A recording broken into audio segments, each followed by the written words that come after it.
ताई, तुम्ही आता म्हणालात की पिअर प्रेशरमुळे मुलं येतात, तर पिअर प्रेशर म्हणजे आणखीनही सगळी मुलं जातात का? आणि मग एक दुसऱ्यांना सगळे मिळून पाठवतात का? ऑफकोर्स. मी आता पर्टिक्युलर काही कॉलेजेसची नावं घेत नाही, परंतु साधारणतः कुठल्याही एरियात जा, म्हणजे मी फक्त बुधवार पेठच नाही म्हणतात, आपल्या मुंबईसारख्या पण रात्री 12-12:30च्या नंतर ही तरुण मुलंच असतात किंवा पहाटेच्या वेळेस ही तरुण कॉलेजची मुलंच तिथे येतात.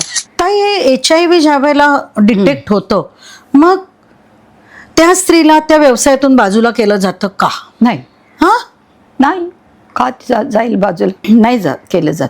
पूर्वी ज्यावेळेस म्हणजे सुरुवातीला 93-94 हा जो काळ होता, त्या काळामध्ये हे चित्र फार भयावह असायचं. म्हणजे अक्षरशः मी स्टोरी सांगत नाही, मी रस्त्यावर त्या बायकांना फेकलं जायचं, कारण ती अगदीच खचून जायची, कारण त्यांना माहित होतं की आपल्याकडे HIV झाला म्हणजे मृत्यूशिवाय दुसरं काही नाही. आणि मग तिच्या ते घाबरून किंवा त्याच्यामुळे व्यवसायावर काही परिणाम होतो म्हणून तिला रस्त्यावर फेकलं जायचं. मी रस्त्यावर जाऊन त्यांना जेवण भरवलेलं आहे. ताई, मला एक सांगा, ह्या मुलांना इथून उचलावं आणि त्यांना त्यांच्यासाठी असं रिहॅब सेंटर ओपन करावं, हे काय असं वास्तव पाहिलं म्हणून तुम्हाला वाटलं? तो मुलगा जो आईला म्हणाला की आई कस्टमर घे, मला भूक लागली, ज्याने जमीन फाटली मॅडम. माझा युटर्न झाला. मी पूर्वी फक्त आणि फक्त त्या बायकांच्यासाठी काम करायचे. देन आय रिअलाइज नाही, जर मी ही मुलं ज्यांना आपण म्हणतो की भावी पिलर काय जे काय बोलतो, पण ते पिलरला खालून भुंगा आम्हीच लावतो. म्हटलं नाही, आम्ही हे अवेअरनेसचे प्रोग्राम निर्णय शाळेत पण करत असतो बरं का. HIV AIDS ह्याच्या. मला एक शाळा, मी स्पेसिफिकली नाव नाही सांगणार, एक शाळा मला अशी भेटली की म्हणजे 5वीतल्या मुलाचा पण तोच प्रश्न, 6वीच्या मुलाचा पण तोच, 7वीच्या पण, 8वीच्या. म्हटलं अरे, हे एकच प्रश्न कसा येतोय नेमका? कळलं का तुम्हाला? स्पेसिफिकली एक प्रश्न म्हणजे सेक्स बद्दल. मग मी जरा थोडीशी, मुलं शाळेत ओपनली बोलतात, कारण मी तिथे शिक्षक ठेवत नाही. मी शिक्षकांना सांगते की तुमचे काय प्रश्न प्लीज ओपनली सांगा. कारण का माहिती, पालकांना सगळ्यांनाच हा अनुभव, आपण कसा अनुभव आपल्याला येणार? आपण आपल्या मुलांपासून खरंच दूर असतो. आपली मुलं कशात आहेत ना हे खरोखर आपल्याला माहीत नसतं. Viewers, please be careful, especially parents. आत्ताचं पेरेंटिंग हे अतिशय डिफिकल्ट आहे. प्राध्यापिका मी होते म्हणून मी सांगते की अनेक मुलं सेक्शुअल एक्सपिरियन्स घेऊन सुद्धा कॉलेजमधली बाजूला असतात. नाही, आपण वेड्यासारखे आपण त्यांना लहान बाळ समजतो.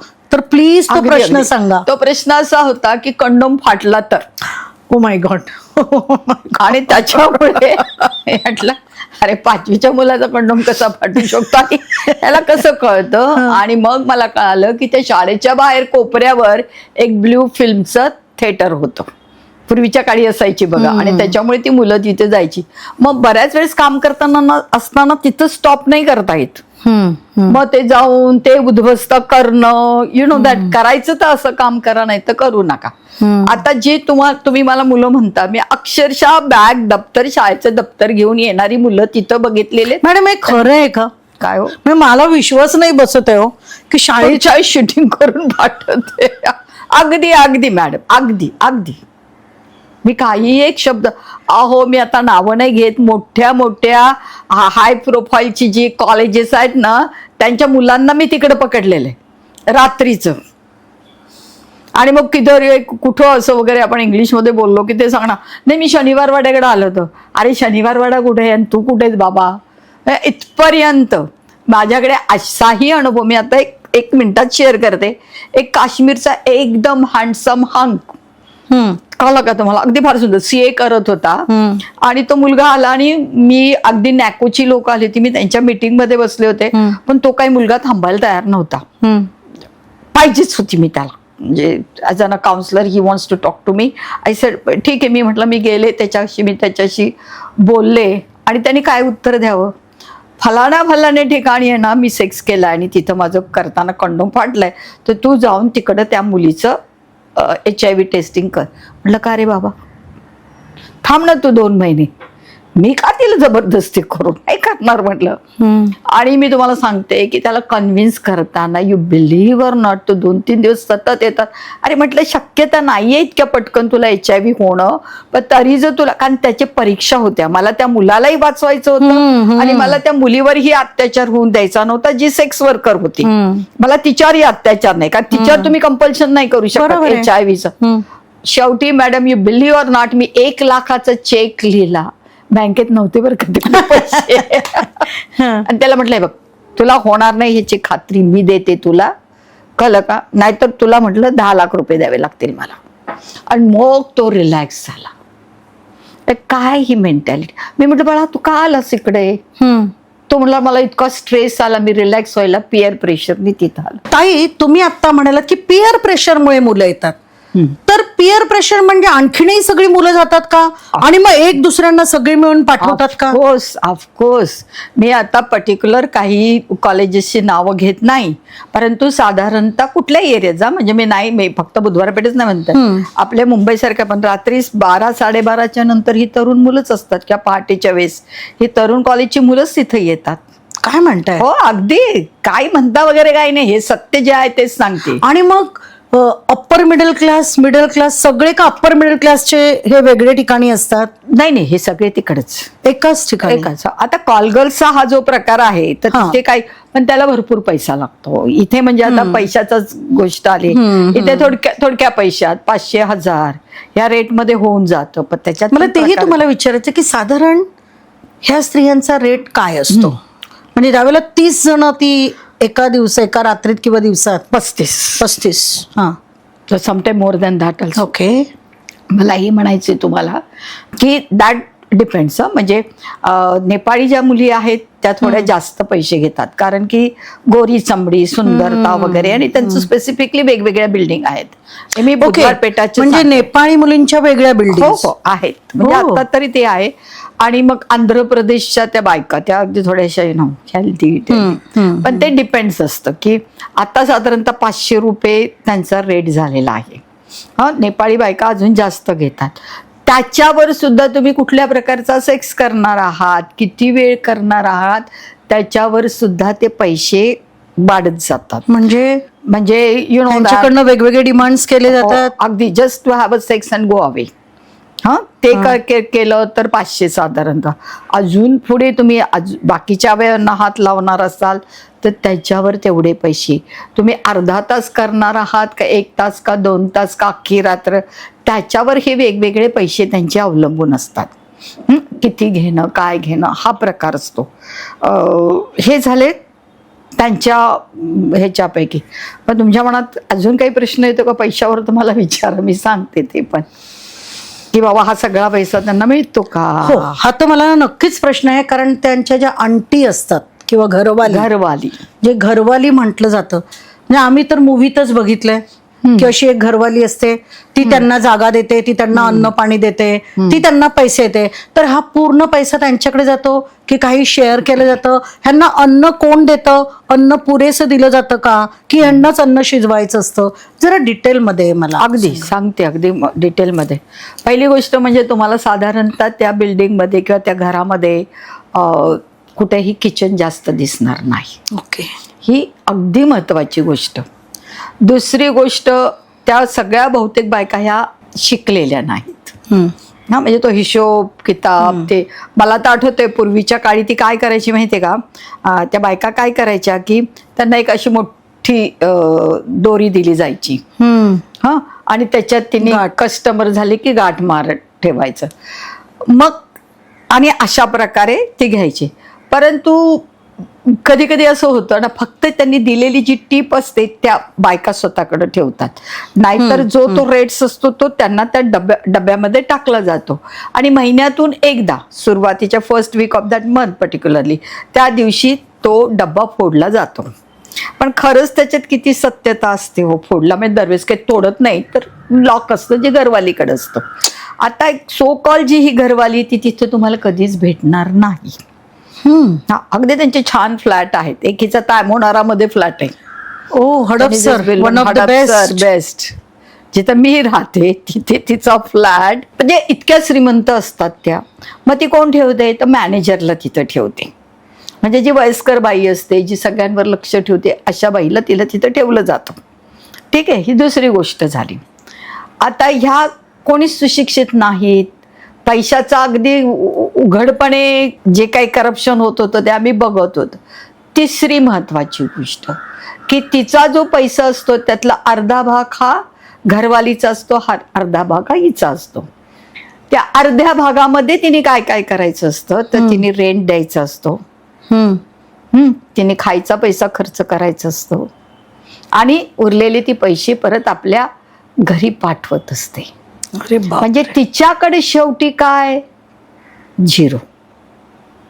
मग ह्याच्यावर मी काय केलं की आम्ही काय ऍक्शन घेतली हे ऐकणं पण गरजेचं आहे. कारण मी मगाशीच म्हटलं की त्या काय करतात हे स्टोरी नाही सांगायची, तर त्याच्यावर आम्ही काय केलं की ह्या बायकांचं बँक ऑफ इंडिया जे नॅशनलाइज बँक आहे त्यांना कन्व्हिन्स करून बऱ्याच बायकांची आम्ही तिकडे खाती काढून दिली आणि त्यांना सांगितलं की बाई तुझे जे पैसे तू तिथं नेऊन टाक, आणि ते लगेच तू 500 रुपये तर तुझ्या ह्याच्यावर रिफ्लेक्ट होईल नाच, 5,000 टाकायचं.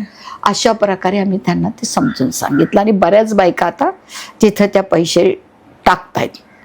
मग ही पैसे जे आहेत ते मेकअपला पैसे, खाण्याला पैसे, आणि बऱ्याच वेळेस बऱ्याच NGO अशा दिसतील तुम्हाला की तिला सांगतील की बाई तू दूध पिले, तू शराब क्यों पितीये.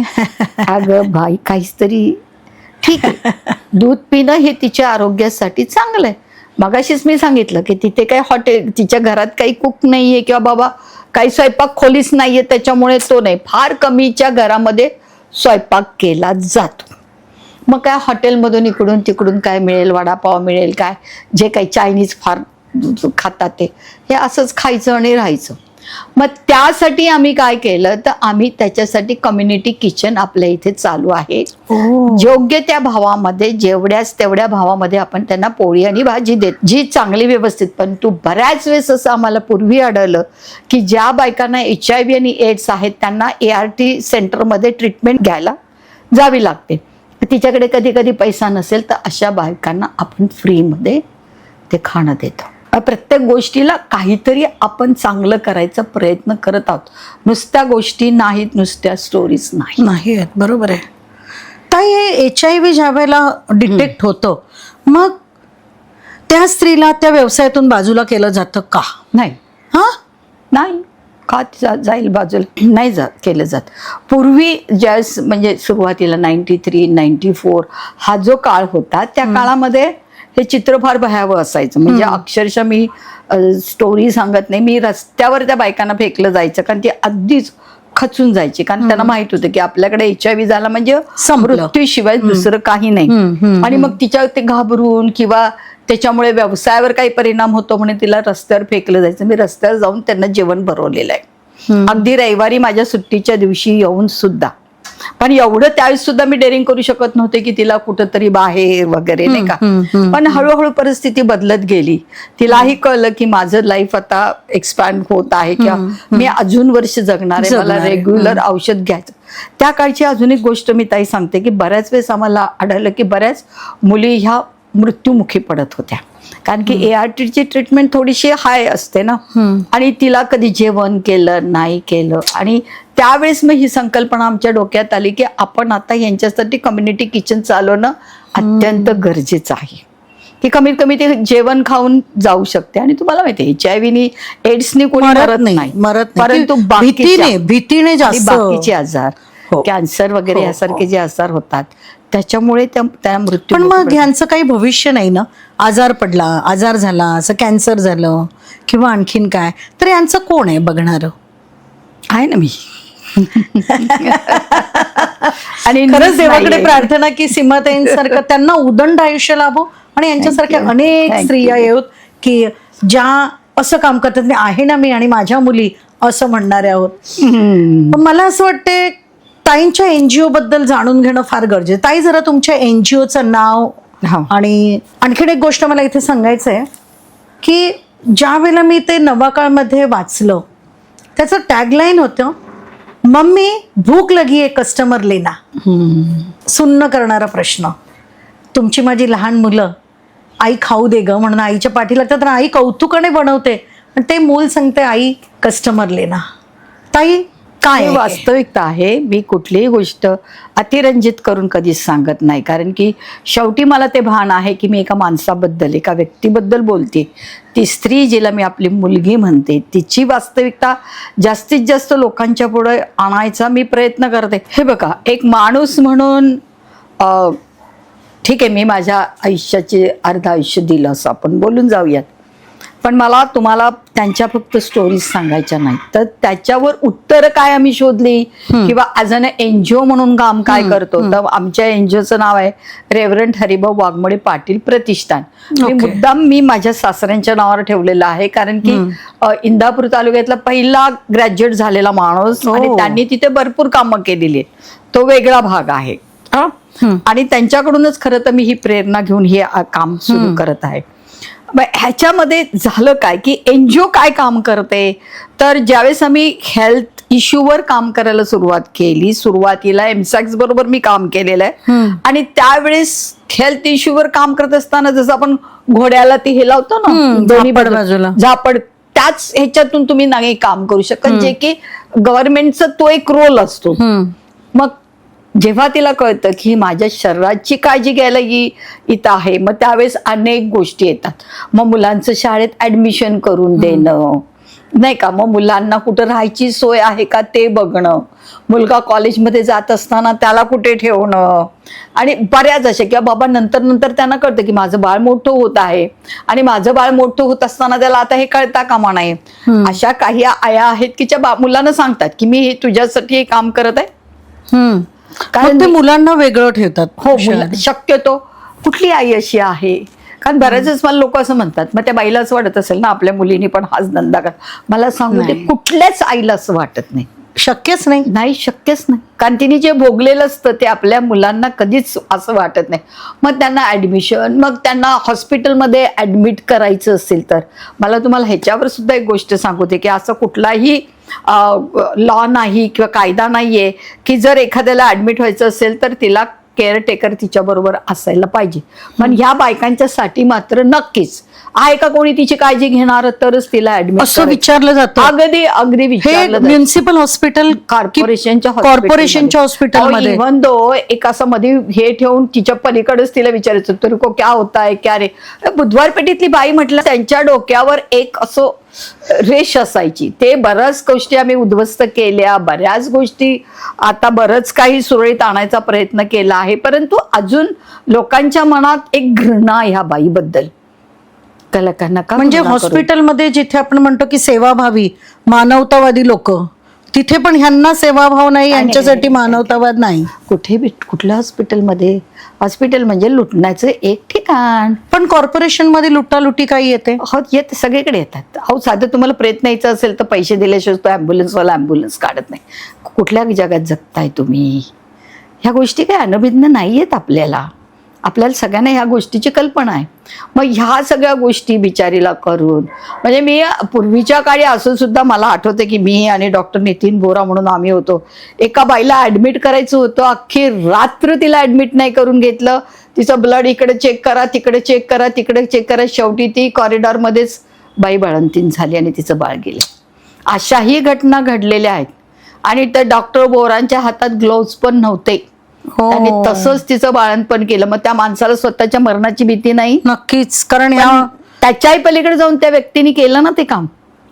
हे पुण्याचे आहेत का डॉक्टर नितीन बोरा? डॉक्टर नितीन बोरा पुण्याचे आहेत. सगळ्यात पहिला जॉब त्यांनी आमच्याकडे केला. ते ह्या सगळ्या गोष्टी आहेत ना, हे कौतुक करणारी मुलं आहेत. मी तुम्हाला आता झालेत वयस्कर, ती वेगळी गोष्ट आहे, परंतु ह्यांच्या आणि हे अशी लोक कामाला होती माझ्या बरोबर, त्याच्यामुळेच आता अजून एक मुलगी आहे जी 17 वर्षाची असताना माझ्यावर कामाला सुरुवात केली, सारिका म्हणून.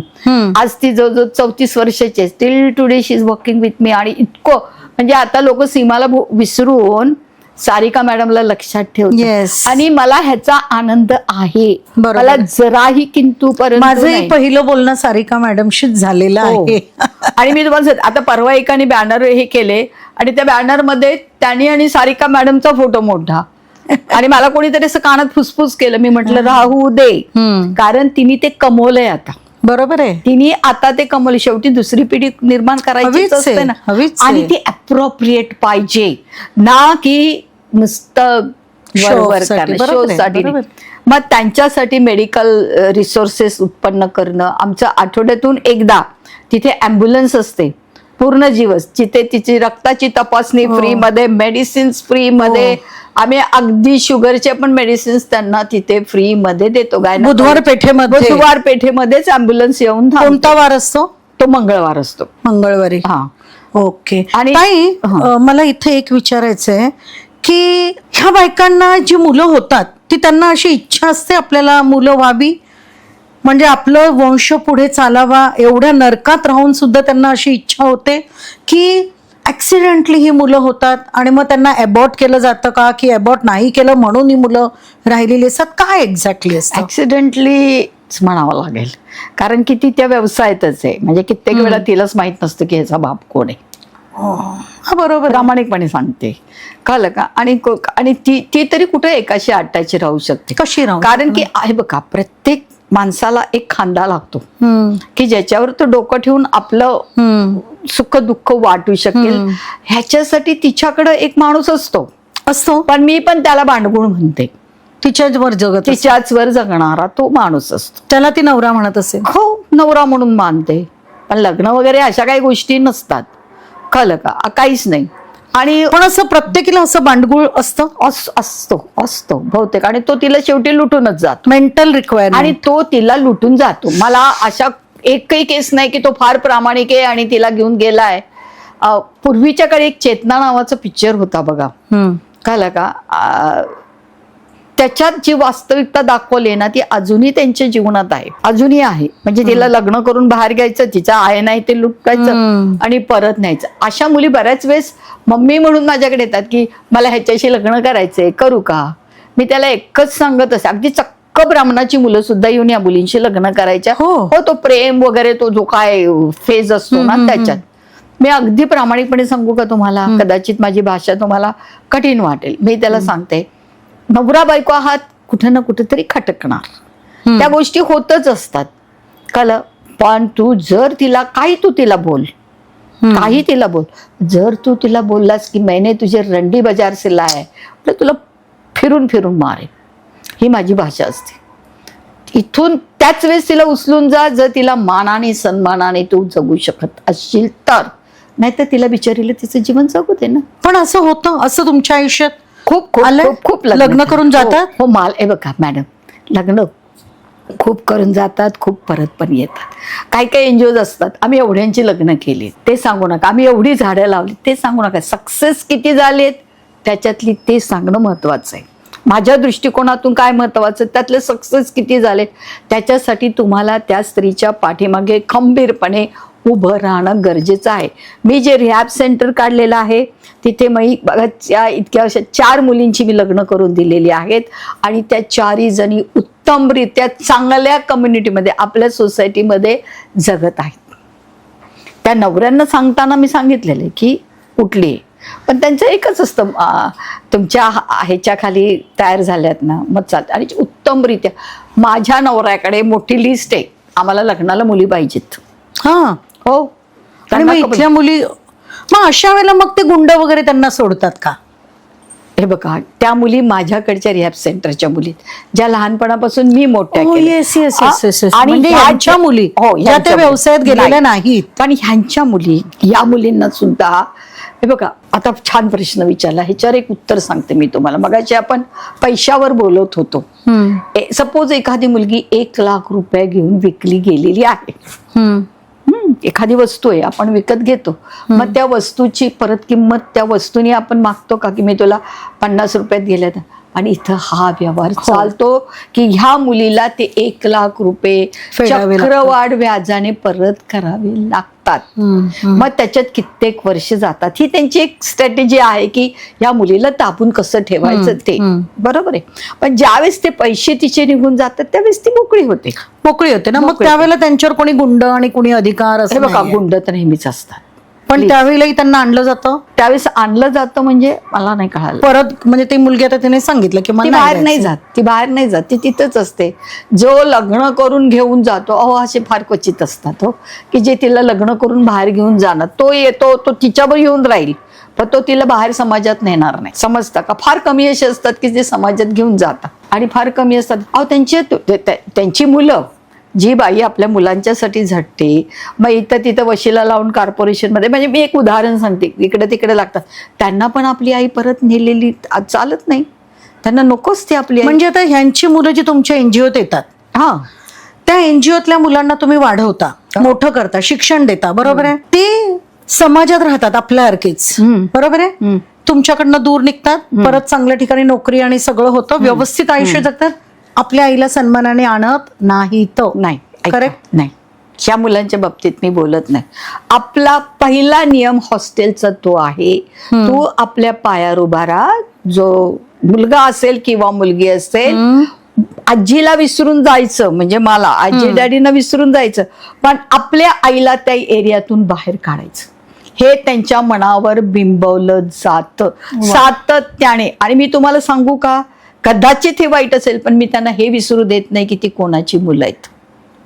बरोबर आहे, बरोबर आहे, अगदी बरोबर. कारण तिची आई तिथं काय म्हणतात, झिजते, खितपत पडलेली आहे, आणि तिला नेणं हे प्रत्येकाचं काम आहे, हे मी शिकवते. पण जी ओरिजिनल पूर्वीच्या काळापासून तिथं मुलं आहेत, त्यांना आपली आई नको असते, कारण तिला कोणी ओळखलं तर. ह्या गोष्टीचा अनुभव घेतल्यामुळेच ह्या गोष्टी आपण आमच्या डोक्यात येतात की नाही, हे असं लागते ना, नाही आपण ह्या मुलांना हे शिक्षण द्यायचं. मी तुम्हाला मगाशीच म्हटलं की माझ्या इकडचा एक मोठा म्हणजे हॉस्टेलचा, तुम्हाला हॉस्टेलमध्ये एकही मूर्ती सापडणार नाही. आणि पहिलं ब्रीदवाक्य, तू हिंदू बनेगा न मुसलमान बनेगा, इंसान की औलाद है इंसान बनेगा. त्याचा अर्थ सुंदर. हो, आणि त्याचा अर्थ असा नाही, तिथे ईद पण साजरी केली जाते, तिथं प्रत्येक सण साजरे केले जातात, अगदी दहीहंडी, दिवाळी म्हणा किंवा भाऊबीज, राखी पौर्णिमा, सगळे सण साजरे केले जातात. तिथे ख्रिसमस साजरा केला जातो, तिथे नवं वर्ष साजरे केलं जातं.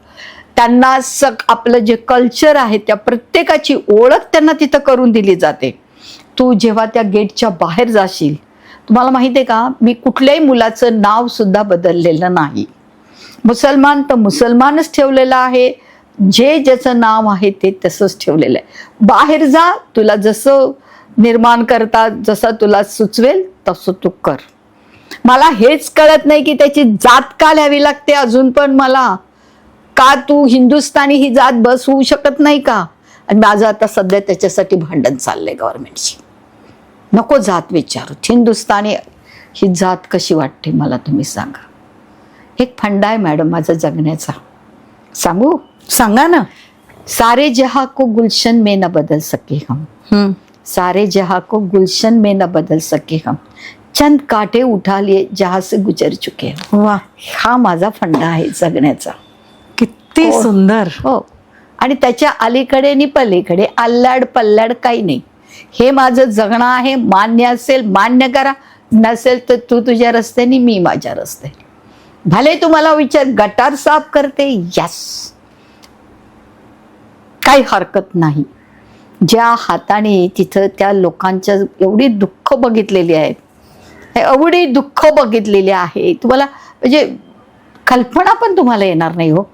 तिचं मी मगाशीच म्हटलं, ते आतमध्ये जातो तो सेक्स करायला, तो हा विचार करत नाही, अरे हिचे एवढीच छोटी खोली का, आणि त्याच्यात तिला आयुष्य घालावं लागतं. काय त्या बाईचं जगणं आहे.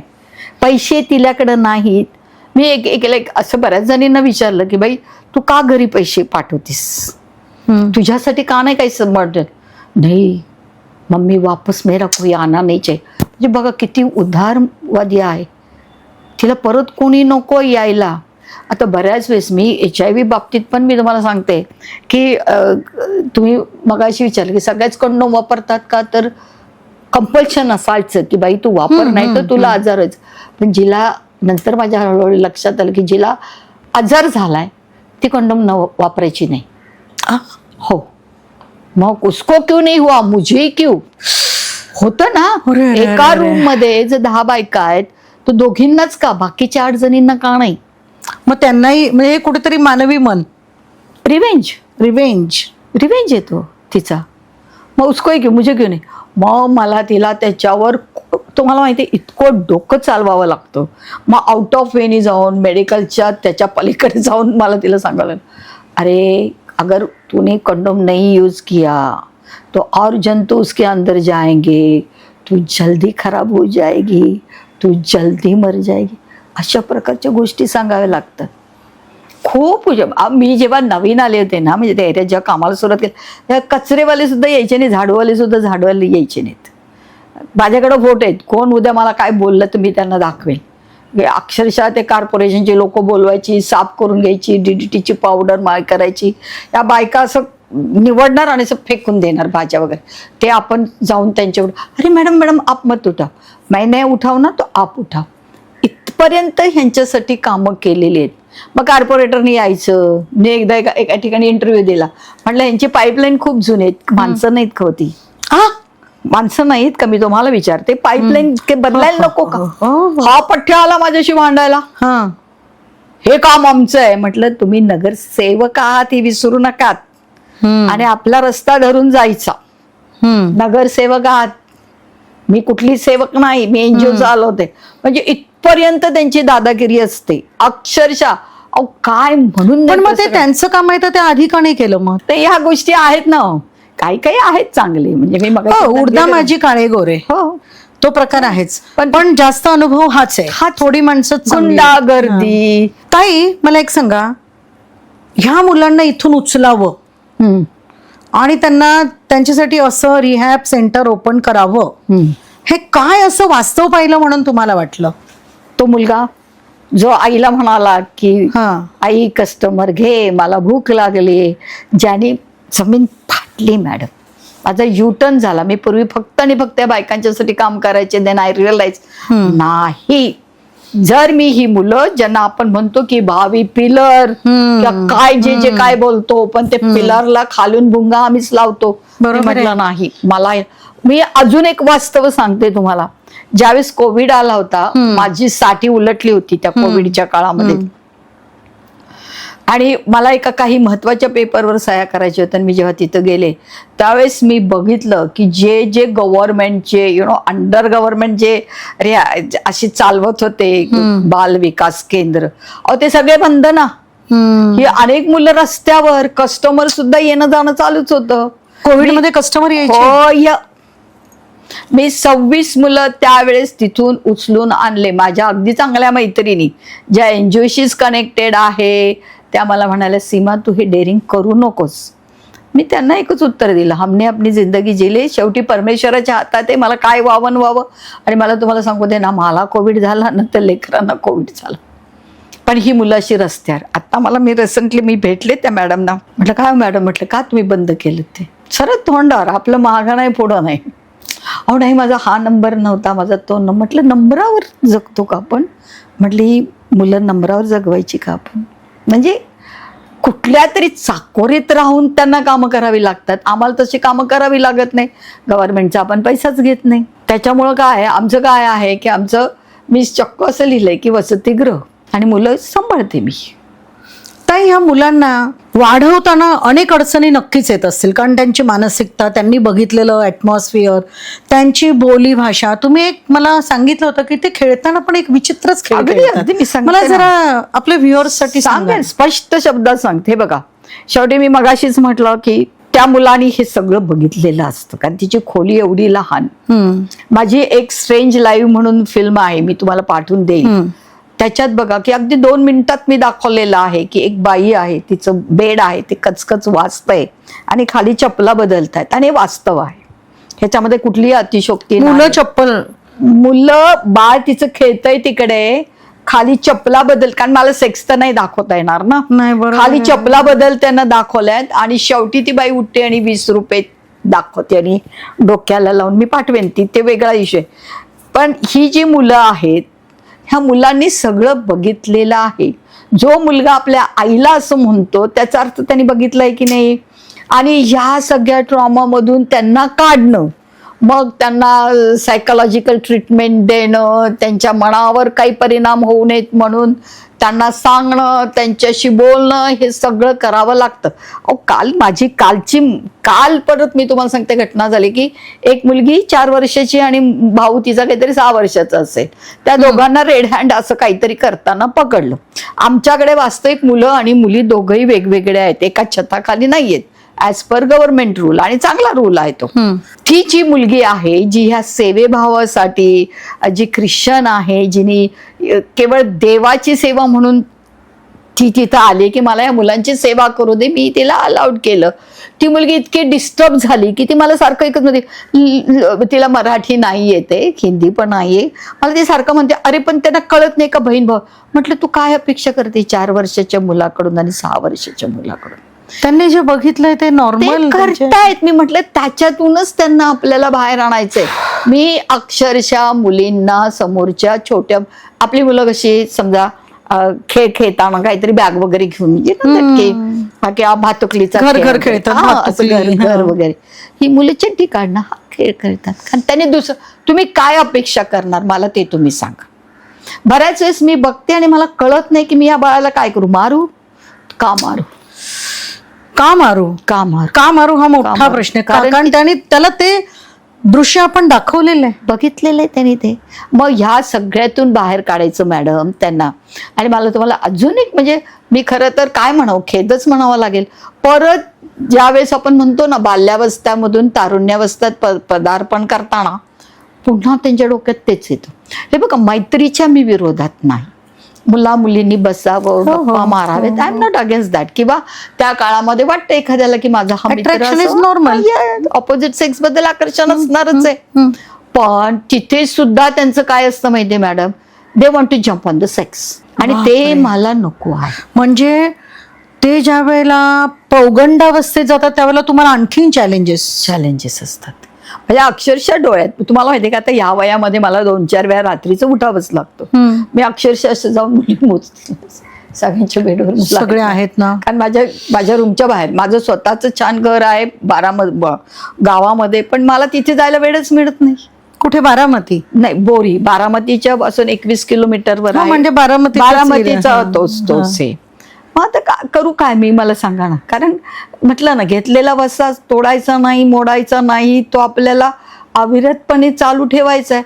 आणि मग घेतलं फार, हे बघा, मी सुद्धा सायकॅट्रिशियनची ट्रीटमेंट घेतलेली आहे, बरोबर आहे. तुम्ही किती शेवटी झेलणार हा पण प्रश्न. शेवटी मी माणूसच आहे नाही का. काही इतक्या घटना अशा असतात की तुम्ही काही न करता तुमच्यावर येतात. तुम्ही काय करणार? शेवटी काय त्याच्यात आपण समाधान म्हणायचं की अरे आपलं नाव आता सगळीकडे होत आहेत म्हणून हे बाकीचे जे आहेत ना मांजरं पिल्लं ते आपले पाय ओढत आहेत, पाय झटकायचं आणि पुढे चालत राहायचं. करायचं काय. पण मला आता ह्या वयात मात्र असं वाटतं की प्रत्येकाच्या चांगल्या गोष्टी आणि त्यांनी केलेल्या चुका ह्या दाखवायला पाहिजेत. आज तुम्ही असं म्हणू नका. माझं तर सगळ्या समाजाला, सगळ्या सोसायटीला माझं एक अगदी नम्र विनंती आहे की नका असं म्हणू की ती तिथं आहे म्हणून माझ्या घरातल्या लेकी बाळी सुखरूप आहेत. तुम्हालाही कळणार नाही की तुमची लेक कधी तिकडे गेलेली आहे. आजच्या परिस्थितीचं हे विदारक चित्र आहे. तुम्ही म्हणत असाल माझी मुलगी कॉलेजला आहे, पण तिच्या गरजा भागवण्यासाठी ती काय करते हे तुम्हालाही माहीत नसेल तर डोळे उघडे ठेवून डोळ्यात तेल घालून त्यांच्यावर लक्ष द्या. हे एका आजीचं तुम्हाला आव्हान आहे. आणि बघा, मग तुम्हाला कळेल की आपली मुलगी खरंच हॉस्टेलमध्ये आहे का, खरंच कॉलेजमध्ये आहे का. चेक करा तिचे मोबाईल. उघडपणे सांगते मी तुम्हाला, अतिशय विदारक परिस्थिती आहे आजची समाजाची. तुम्ही या एकदा तिकडे, तुम्ही बघा, नक्की बघा तिथे कुठल्या मुली कुठं आहेत. माझ्यावर राहून एक रात्र काढा तिकडे, बघा कालचं चित्र काय चालू आहे. कुठली मुलं येतात, कशी पॉश मुलं सुद्धा असतात. म्हणजे असं थोडं आहे ना की बाबा पॉश मुलांनी हे करू नये.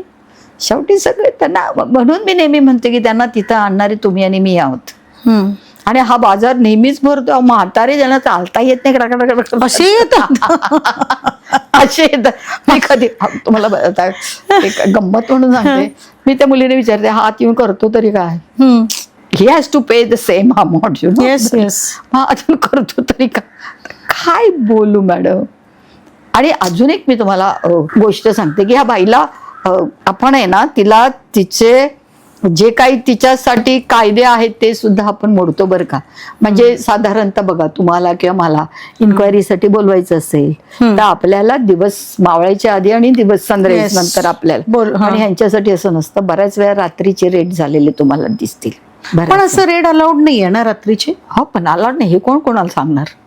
कोणाची कॉलर पकडणार तुम्ही? मग तर रेड ज्या वेळेला होते, चांगला मला एक प्रश्न विचारायचा आहे तुम्हाला, ज्या वेळेला रेड होते पकडलं कोणाला जातं? क्लायंटना पकडलं जातं, कस्टमरला पकडलं जातं की या स्त्रियांना? तुमचं काय मत आहे, कोणाला पकडावं? म्हणजे मला तर असं वाटतं की पहिलं कस्टमरना पकडलं पाहिजे, फटके मारले पाहिजे ऍब्सोल्युटली, आणि मग ह्या स्त्रियांना ऍब्सोल्युटली, आणि त्या बिचारांना त्यांचं पुनर्वसन नीट केलं पाहिजे गव्हर्नमेंटनी, पॉलिटिशियन्सनी आणि सगळ्या समाजसेवी संस्थांनी हे केलंच पाहिजे. मला तुम्ही सांगा, ती पिसली गेलेली आहे, ती चुकून आलेली आहे, ती तिथं आहे. हा, आता मी एक 2-4 गोष्टी बोलते. हा, माझं पण तेच मत आहे की कस्टमरला पकडलं गेलेलं पाहिजे, पण त्याला पकडलं जात नाही. नाही, कस्टमर म्हणजे तो चूक नाहीये, म्हणजे क्राईम मधले 2 भाग आहेत ना हे. हो ना, दुसऱ्या भागाला सोडून दिलं होतं. त्याच कस्टमरला पकडला जातो तो जरा चांगला पॉश दिसतो, ज्याच्याकडून फेकत असेल दुसरी कॉलेजची मुलं वगैरे, कारण ते घाबरतात ना, मग त्यांना पकडलं होतं. हा, त्यांना पण. आता काय होतं, कधी कधी एखादी मुलगी समजा कुठल्या कारणास्तव पोलीस चौकीमध्ये तिचं काहीतरी आलंय आणि तिला बघायचं, एखादा दुसरा फोटो असतो, तिला शोधता शोधता अशा अनेक मुली खाली आणून गाडीत बसवल्या जातात, समजलं? तिला घेऊन गेले, एक सस्पेक्ट आहे, तिच्या अनेक जणींना घेतलं जातं. मग पुढचे व्यवहार ते वेगळीच गोष्ट. म्हणजे व्यवहार घडतात त्यांच्या बरोबर, घडतात अगदी व्यवस्थित. म्हणजे बऱ्याच वेळेस बऱ्याच गोष्टी आहेत, कळलं का? मग का बरं हे असं का असं? म्हणजे मी तर अशी लोक बघितलेली आहेत की तिच्याकडून पैसा वसूल करताना अक्षरशः तिला नग्न करून सुद्धा तिच्याकडून पैसे गोळा केले. त्याच्यावर पण ऍक्शन घेतली आहे पोलिसांनी, ते वेगळ्या गोष्टीत. पण असं घडतं का? त्यांना त्याच डिपार्टमेंटचा माणूस असून त्याला का भीती नसते? अशा गोष्टी आहेत, बऱ्याच गोष्टी आहेत मॅडम, की ज्या कुठंतरी थांबायला पाहिजेत. आता मला खरंच म्हणजे अगदी आनंदाने मी बोलते की आपले चीफ मिनिस्टरच्या मिसेसनी त्या दिवशी सांगितलं की त्या इंटरेस्ट दाखवत आहेत. खरंच मला कौतुक आहे त्यांचं की त्यांनी जरूर पुढे यावं. पण म्हणजे ताईंच्या बोलण्यातून, अमृता फडणवीस ताईंच्या बोलण्यातून असं आलं. मी वाचलेलं, ऐकलेलं पण. त्यांनी यावं ना पुढे. म्हणजे मी नाही बघितलं, अर्थात ती माझी चूक असेल. जिथं त्या आल्या होत्या ते मंदिर आहे, मला माहीत आहे, पण मंदिराच्या अलीकडं पण फार विदारक परिस्थिती आहे, ती त्यांनी येऊन बघावीच. आणि त्या कामासाठी मी त्यांना नक्कीच मदत करेल. माझा नंबर कदाचित डिस्प्ले करा आणि त्यांनी खरंच यावं. म्हणजे असं जेव्हा व्यक्तिमत्व पुढे येईल तेव्हा फार मोठं काम होईल, ही अशी आमच्या क्षुद्र माणसांची अपेक्षा आहे. बाकी काही नाही. म्हणजे कमीत कमी डोळे मिटताना तरी ताई तुम्ही काम करताना जर मला दिसलं ना, तर मला माझं आयुष्य धन्य झाल्यासारखं वाटेल, खरंच सांगते. अपील, अमृताताई तुमच्यासाठी हे अपील आहे की तुम्ही खरंच पुढे या. आमचं पॉडकास्ट बियॉन्ड द स्पॉटलाईट, आणि आम्ही पण सीमाताईंबरोबर तुमच्यासाठी ऑलवेज तुम्हाला वेलकम करू, आणि तुम्हाला काय जी मदत लागेल ती नक्कीच आपण दिवस रात्र. आणि तुम्ही तरुण आहात आणि तुमच्याच्याने जे काम घडेल ते निश्चित स्तुत्य असेल, कारण पॉवर आहे तुमच्याकडे. बघा, जमलं तर खरंच जमलं तर बघा. कारण की तुमच्यासारख्या व्यक्तींनी जेव्हा मी ऐकलं, जेव्हा मी बघितलं की अरे अमृताताईंनी अशा प्रकारचा इंटरेस्ट दाखवला.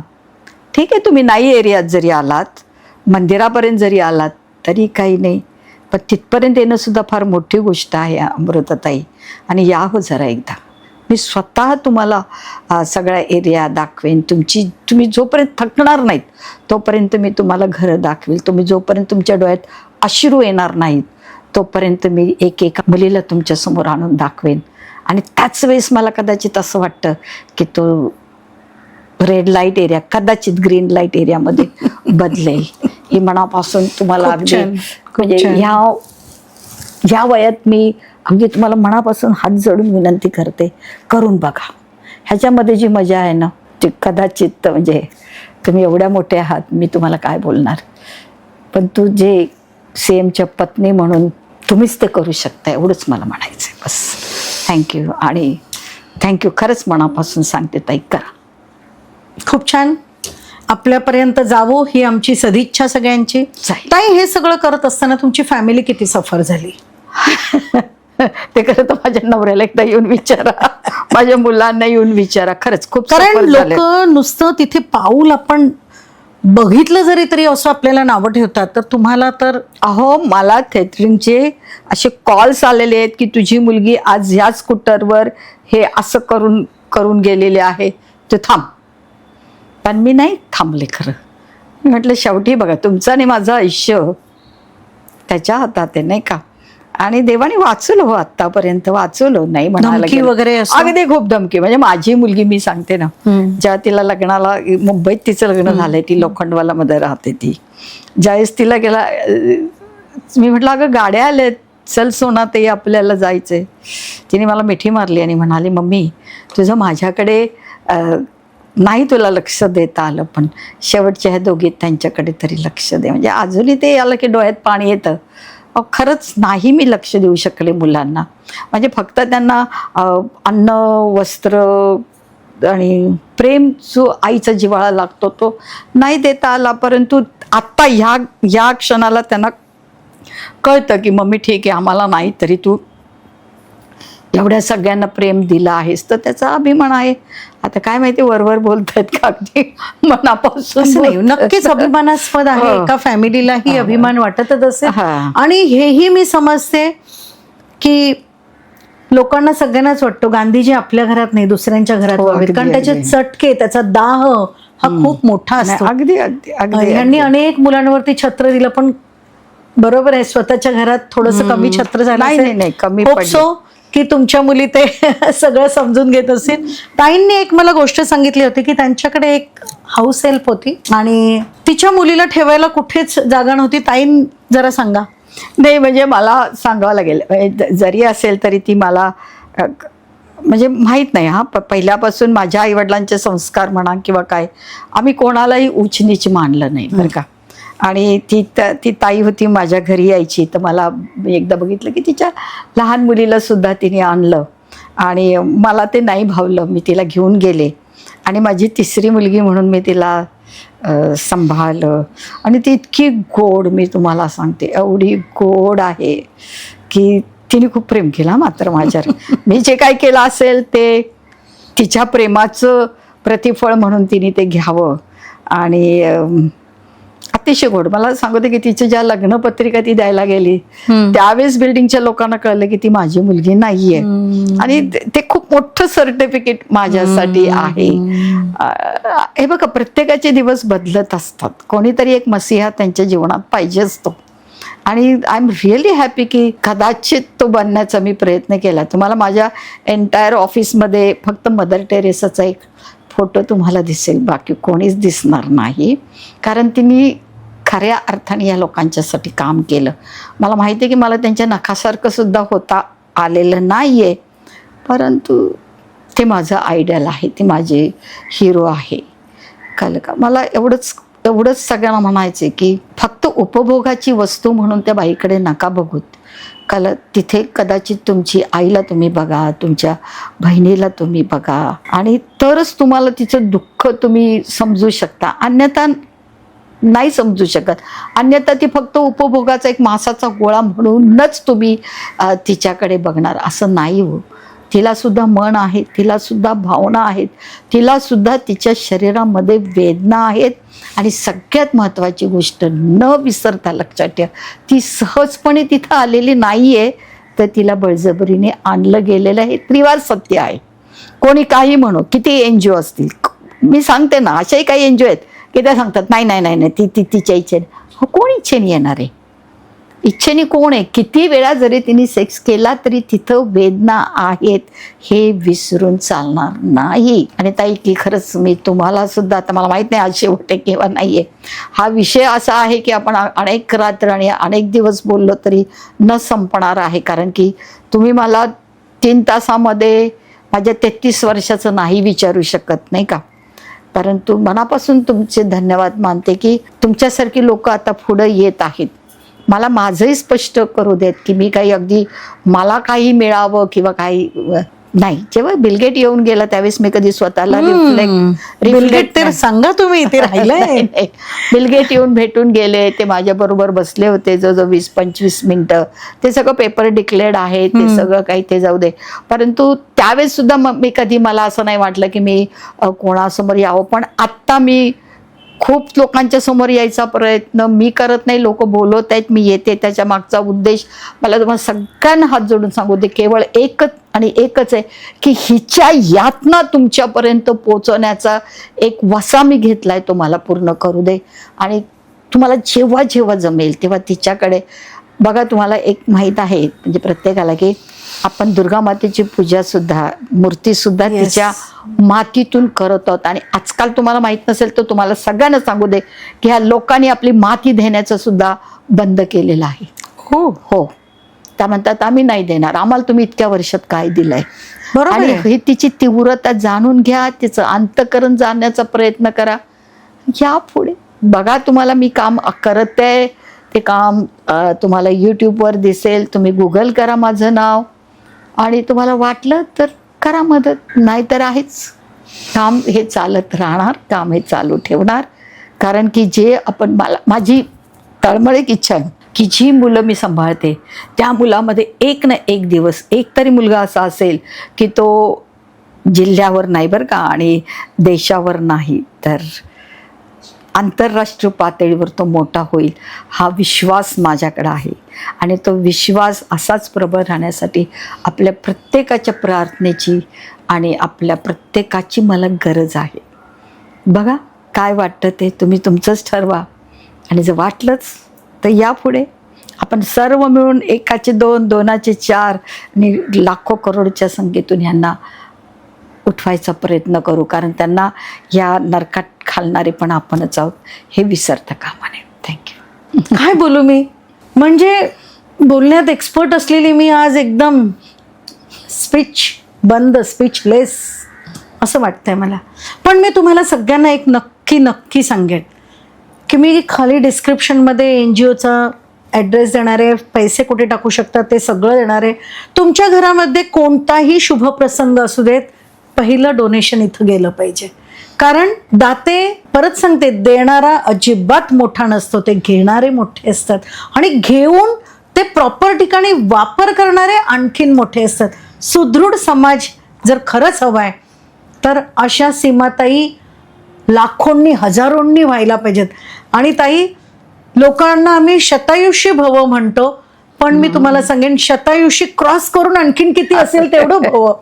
कारण तुमच्यासारख्या व्यक्ती, एक वेगळं स्वप्न घेऊन चालणारे व्यक्ती आज जगामध्ये हवे आहेत. बिलगेट्स नाही, आणखीन मोठे मोठे जेवढे कोणी ह्या जगावरती राज्य करतात ते सगळे आपल्या इन्स्टिट्यूटमध्ये येवत, आपल्या मुलांना मदत करत. ही ईश्वर चरणी प्रार्थना.